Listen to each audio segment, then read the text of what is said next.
Hello again. Hello. Nice to see you. Nice to see you Now, too. last time I spoke to you, I was talking about the amount of travel that goes on in the show, where we've gone, and I was just talking about Scotland and France. And in season 3, I think we went to Boston, Scotland again, Jamaica, and then we end up on the shores of America. Yeah.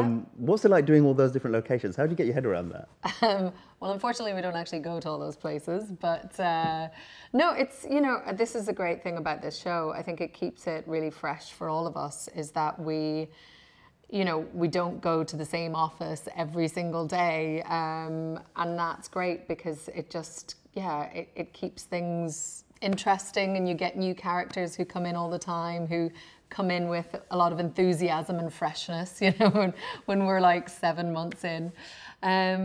But it's just the momentum of this show is fantastic as an actor, because it just does keep going and going in new and exciting ways, and that's only a good thing. Mm-hmm. And where we find Claire at the start of this season, is she finally home? Has she found a happy place now? I wouldn't say at the beginning that she's finally home, but I do think that as we progress through the season, that yes, Claire and Jamie do find their home. And that's a big theme, I think, of this season. I think for Claire, America has been so good to her in terms of that's where she raised her daughter, and that's where she, became a surgeon and all of those things. So she has a connection, an emotional connection to the place already when they first land there. I mean, obviously it's at a very different time than when she was there, and the way that the society is set up there is quite difficult for her, I think, especially in the beginning when they land there. She has a very conflicted response to what she's seeing and what she's sort of surrounded by. But I think that she knows where America's headed. And within that, I think she thinks that she can protect them as a family and be able to find a way for them to be safe and build a real community and a family home for themselves. Mm-hmm. One of my favourite scenes in the last series was, or one of the favourite moments was when she kind of expressed her opinions about slavery, and we saw her attitude towards that. Are we going to see a reflection of that in terms of how she treats Native Americans and how the rest of the cast do? I mean, definitely. This is a story of a family, an immigrant family coming to America, and it's the beginning of what we see as modern America today. So yes, there's definitely going to be encounters with plantations, and there's also, they have Cherokee and Mohawk neighbors that they end up becoming very friendly with, and you see the different, the different reactions through different characters about how those relationships build and what the friendliness or lack thereof is. And that's been really interesting. I did not know much about American history.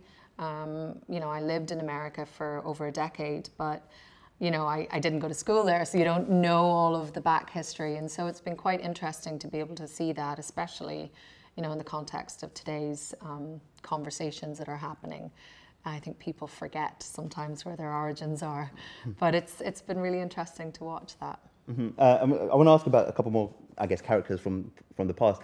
But at this stage, what is Claire's feelings towards Bree and Frank as well? I mean, towards Bree, I think she misses her deeply. I don't think a day goes by where Claire doesn't think about her, doesn't worry about her. It's her daughter and it's part of her. And also, she is in a way keeping her alive by talking to Jamie about her and explaining to Jamie who their daughter is, the kind of woman that she's become, and being able to relive her childhood through telling the stories to him. And that's a very important bonding exercise, both for Jamie and Claire, but it's very important for her to be able to have this person that she can talk to him about her. You know what I mean? Sure. And with Frank, I think that Claire has always had a real love and a real respect for Frank.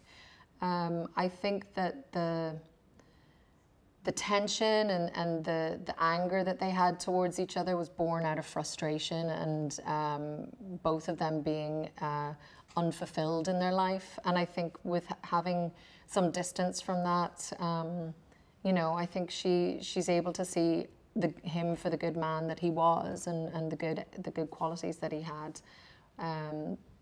But yeah, I think, you know, you can always look back and let go of the anger easier when it's in the rear view mirror. So do you miss Tobias at all? Because obviously you shared so many scenes with him. of course, yeah. It's definitely, you know, the dynamic of the show changes every season, and, you know, it's been a real loss, I think, to not have him around. But, you know, we do have great new characters in. We were just saying it the other day. It's like when Sam and I started in season 1, we were kind of like the young ones, and now we're definitely not. Like, so we've got all these young'uns coming in, telling us how it is on the streets, you know. Mm-hmm. Who's going to be the biggest threat in this series to Claire and Jamie's happiness? I'm not sure if I can name names, but. I mean, okay, I guess, how big a part will the looming War of Independence play in the story? You know, I think that when we get towards the end of the season, that will become more and more of an issue, and it will play more. I think it's still on the fringes. You know, we're still a couple of years off from that, but definitely the moments leading up to where the loyalties are and who's on what side, they start to definitely play. They come into play throughout the season, and that's quite interesting to watch. Mm-hmm. And we're in Aunt Jacosta's place here. What kind she's got terrible lighting. It keeps flickering on and off. Yeah, I know. The ghost of Aunt Jacosta. Something in the weather, I guess. What's the relationship between the two of them, Claire and Aunt Jacosta? I mean, Aunt Jocasta is a fantastic character. Definitely a force to be reckoned with. Played wonderfully by Maria Doyle Kennedy. Or is it Kennedy Doyle? She's going to kill me. But their relationship is... I think there's a bit of suspicion on both sides, on both parts of these women about each other. But there's also a respect and an admiration. I think for Claire, the setup that Jocasta has is quite difficult for Claire to accept. And that causes some strain between their relationship, as obviously you can imagine, because Jocasta thinks that she's a fantastic plantation owner and all of those things. So there's definitely a strain there, and I think also there's some kind of vying for Jamie's loyalty or Jamie's attention that happens.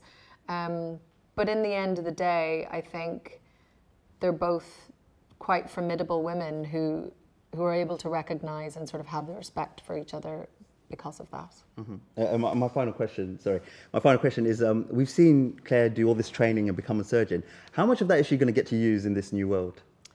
Well, I think, you know, it's fantastic that she does have all of these skills, and no matter where Claire is, it's part of her nature to want to heal. And I think once you take the Hippocratic Oath, you kind of, that's you set for life, that you will be in service to others in that way. So definitely her implements have changed. She has to get a little bit more creative in how she goes about maybe performing some of her surgeries, but it definitely plays a big part, which is fun for me. Excellent. Well, we look forward to it. Thank you very much. Thank you Cheers. very much.